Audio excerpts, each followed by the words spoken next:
관리자들이 수행하던 의사결정이나 보고서 작성, 일정 관리 등의 업무를 AI 기술로 자동화하면서 관리자 계층의 필요성이 점점 줄어들고 있거든요. 그렇기 때문에 직장 생활하면서 자신의 분야에서 독자적인 전문성과 강력한 네트워크를 구축을 해둬야 합니다. 만약 그게 안 되었다면 눈높이를 완전히 낮춰서 다른 일을 할 용기를 내야 합니다. 투자 수익률을 높이고 절세한다고 해서 은퇴가 갑자기 준비될 수는 없습니다. 거한 사위, 이런 말이 있습니다.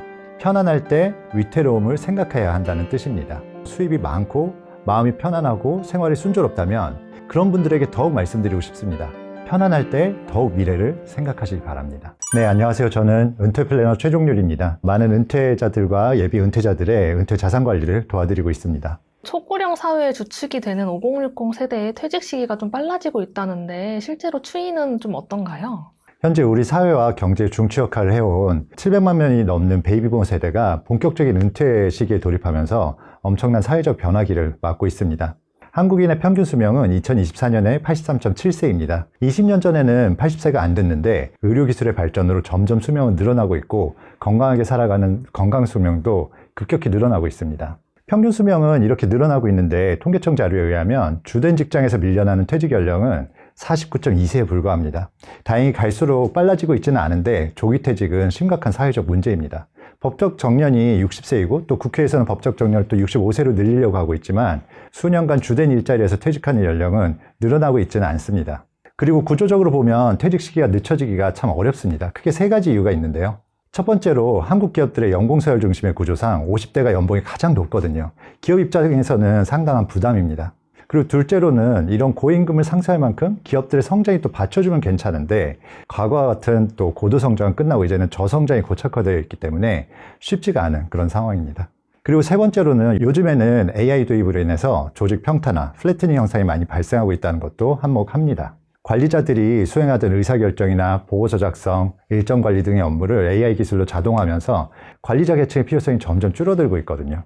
이로 인해서 조직 구조가 더욱 단순하고 수평적인 형태로 변화하는 것을 조직 평탄화라고 합니다. 이런 AI 발전도 퇴직 시기를 앞당기는 데 점점 중요한 원인이 되고 있죠. 근데 문제는 사실 이 시기가 인생에서 지출이 가장 정점을 찍는 시기라는 점입니다. 자녀들이 고등학교, 대학교에 다니고 있어서 교육비가 정말 많이 들어가고 아직 주택담보대출도 갚고 있는 상황에서 갑자기 소득이 뚝 끊기게 됩니다. 국민연금 수령은 또 63세나 65세가 되어 시작되는데 퇴직 후 연금을 받을 때까지 짧게는 10년, 길게는 또 15년 가까이 소득이 없는 소득 크레바스, 빙하의 깊은 틈에 빠지게 되는 겁니다. 또 준비되지 않은 상태에서 50대 초반, 중반에 이 소득 크레바스에 빠지면 그동안 모아둔 자산을 헐어 쓰면서 버티게 되고 결국 본격적인 노후가 시작되기도 전에 자산이 고갈되는 참혹한 현실을 맞이하게 됩니다. 연봉 1억 벌어도 노후는 불안하다는 말이 실제로 과장된 표현인가요? 아니면 현실 상황을 그대로 말해주는 말인가요? 결론부터 말씀드리면 전혀 과장이 아닙니다. 직장인 중에서 연봉 1억 이상을 받는 비율은 상위 한 6에서 7% 정도에 불과한 고소득자입니다. 하지만 실제로 연봉이 높았던 분들이 노후 파산 위험이 더 높게 나타나기도 합니다. 소득이 적었던 분들보다 기업 임원으로 퇴직하거나 연봉이 오히려 높았던 분들이 은퇴 후에 더 큰 어려움을 겪는 경우가 많습니다. 바로 지출의 관성 때문인데요. 경제학에 파킨슨의 법칙이라는 게 있죠. 원래 이 파킨슨의 법칙은 일은 주어진 시간을 채울 만큼 늘어난다는 건데요. 여러분 모두 경험해 보셨을 거예요. 보고서가 내일까지면 이게 하루짜리 업무가 되는데 마감이 일주일 주어지면 일주일짜리 일이 되잖아요. 이걸 경제적으로 적용해 보면 지출은 수입에 맞춰서 팽창한다는 겁니다. 연봉을 5천만 원 받으면 그에 맞춰서 소비하고 또 연봉이 1억 원이면 그만큼 소득에 맞춰서 지출은 늘어납니다. 소득이 늘어나면 취미생활도 그에 맞춰서 돈이 많이 들어가는 것으로 바뀝니다. 주말엔 골프를 치고 또 차는 대형 세단이나 수입차를 타고 기념일에는 비싼 식당에 가서 식사를 하죠. 게다가 본인이 직접 하는 지출 외에 회사에서 급여 외로 제공되는 것들도 상당 부분 있습니다. 이런 것들이 지출의 관성에 모두 포함되기 때문에 퇴직 후에 더 큰 어려움을 겪는 거죠. 실제로 통계청의 5분위, 즉 소득 상위 20%의 소득은 1187만 원인데 지출은 월 762만 원입니다. 수입도 높지만 지출도 높다는 거죠. 인간의 소비에는 관성이라는 게 있어서 한번 올라간 소비 수준은 소득이 줄어든다고 해서 하루아침에 꺾이진 않습니다. 이분들이 지금은 월 700만 원 이상씩 쓰고 있지만 그럼 퇴직하고 나서 월 700만 원씩 들어올 수 있도록 연금이나 임대소득이나 다른 소득이 준비되어 있느냐? 대부분은 턱없이 부족하거든요. 그럼 늘어난 소비는 줄이기 어렵고 갑자기 퇴직하면 삶이 힘들어지는 거예요. 맞벌이 함정도 조심해야 합니다. 부부가 함께 벌어서 월 1,000만 원씩 넉넉하게 쓰면서 생활 수준을 높여놨는데 둘 중 하나가 퇴직하거나 동시에 퇴직하면 가계 수입은 영원으로 수렴을 하지만 소비 수준은 역시 줄이기가 어렵거든요. 이런 분들도 상당한 어려움을 겪는 경우가 많습니다. 실제 상담하면서 그런 분들 많이 봅니다. 대기업 임원 출신으로 월 1,000만 원 넘게 쓰시던 분이 갑자기 퇴직을 하게 된 거예요. 임원들은 갑자기 퇴직 통보를 받는 경우가 많잖아요. 이분은 갑자기 소득이 딱 끊기고 법인카드도 없어졌는데 지출은 그대로인 거예요. 신축 아파트에 거주해서 관리비도 많이 나오고 고급 차량을 모니까 유지비도 많이 나오고 또 각종 모임에 경조사비에 골프 모임까지 있었거든요. 모임에 안 나가자니 또 자존심이 상하고 그렇다고 퇴직금에서 계속 뺏어 쓰자니 너무 불안한 거예요. 미리 준비를 하지 않아서 정말 힘들어 하시더라고요. 거한 사위 이런 말이 있습니다. 편안할 때 위태로움을 생각해야 한다는 뜻입니다. 지금 억대 연봉을 받고 맞벌이고 회사 임원이고 해서 수입이 많고 마음이 편안하고 생활이 순조롭다면 그런 분들에게 더욱 말씀드리고 싶습니다. 편안할 때 더욱 미래를 생각하시기 바랍니다. 많은 분들이 퇴직하면 좀 쉴 수 있다고 좀 기대를 하시던데 실제 삶은 좀 어떻게 다른가요? 상담을 해보면 10이면 8, 9은 퇴직하면 아무것도 안 하고 푹 6개월 정도는 쉬고 싶다라고 말씀을 하십니다. 근데 실제로 보면은 그렇게 쉬시는 분들을 제가 거의 보지를 못했습니다. 여기에는 두 가지 치명적인 이유가 있습니다. 첫째는 평생을 아침 일찍 출근해서 일만 해온 세대라서 애초에 놀 줄을 모른다는 겁니다. 은퇴자들의 취미생활 1위가 뭔지 아십니까? 독서나 등산 이런 게 아닙니다. 바로 TV 시청입니다. 취미도 노는 방법도 모르니까 그저 집에서 TV만 보는 겁니다. 며칠 쉬고 나면 지루해서 견디질 못합니다.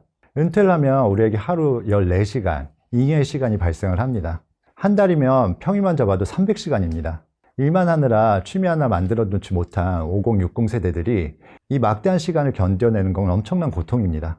결국 갈 곳이 없어서 산이나 도서관이나 전전하고 하루 종일 소파에 누워서 TV만 보는 그런 시간들이 반복됩니다. 휴식이 아니라 고립이 시작되는 거죠. 철저한 시간 활용 계획이 없다면 은퇴 후의 시간은 축복이 아니라 형벌이 될 수 있습니다. 그리고 둘째이자 가장 큰 이유는 불안감입니다. 현직일 때 매월 1,000만 원씩 벌면서 700만 원 이상씩 생활비로 쓰던 분이 어느 날 수입이 갑자기 0원이 됩니다. 당장 이번 달 생활비 700만 원을 내가 평생 모은 퇴직금 원금에서 헐어서 꺼내 써야 된다고 생각해 보세요.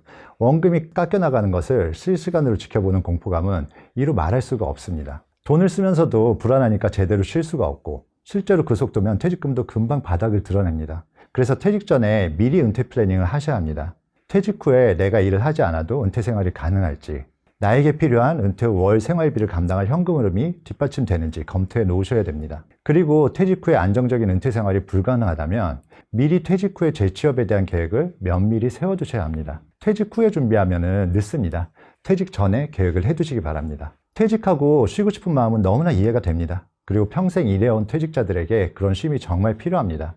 하지만 쉼도 미래에 대한 확신과 계획이 있을 때 온전해집니다. 우리가 쉬는 게 아니다라는 말을 하잖아요. 쉬면서도 마음이 불안하지 않으려면 미래에 대한 구체적인 계획이 퇴직 전에 수립되어 있어야 합니다. 퇴직하고 온전한 쉼을 가지고 재충전하면서 미래를 준비할 수 있도록 미리 준비하시기 바랍니다. 그렇다면 퇴직 후에 가장 먼저 체감하는 현실의 변화가 있다면 크게 어떤 게 있을까요? 가장 충격적으로 다가오는 건 직장 동료들과의 관계의 단절입니다. 퇴직 후 몇 달간은 가끔 안부 전화도 오고 밥 먹자는 연락도 오지만 몇 달만 지나도 급격하게 연락이 끊깁니다. 직장 다닐 때 그렇게 친하게 지낼 수 있었던 거는 회사라는 공통의 관심사가 있었기 때문이거든요. 퇴직 후에는 서로의 관심사가 달라서 대화 자체가 겉돌게 되죠. 퇴직하신 분들 하는 얘기가 직장 다닐 때는 그렇게 끈끈하고 친밀했던 후배들과의 관계가 퇴직하고 나니까 한 번은 만나서 회사 돌아가는 얘기도 듣고 은퇴 생활에 대한 얘기도 해주고 좋았는데 두 번, 세 번 서로 만나다 보니까 할 얘기도 별로 없고 서로 하는 얘기가 딴 세상 사는 남 얘기 같으니까 예전 같은 그런 유대감이나 친밀감이 안 느껴진다는 거예요. 또한 퇴직하면서 느끼는 큰 변화 중에 하나는 자존감의 하락입니다. 회사에서 잘 나가던 임원이나 핵심 부서장들은 내가 없으면 회사 안 돌아가 이런 말씀들을 실제로 하시잖아요.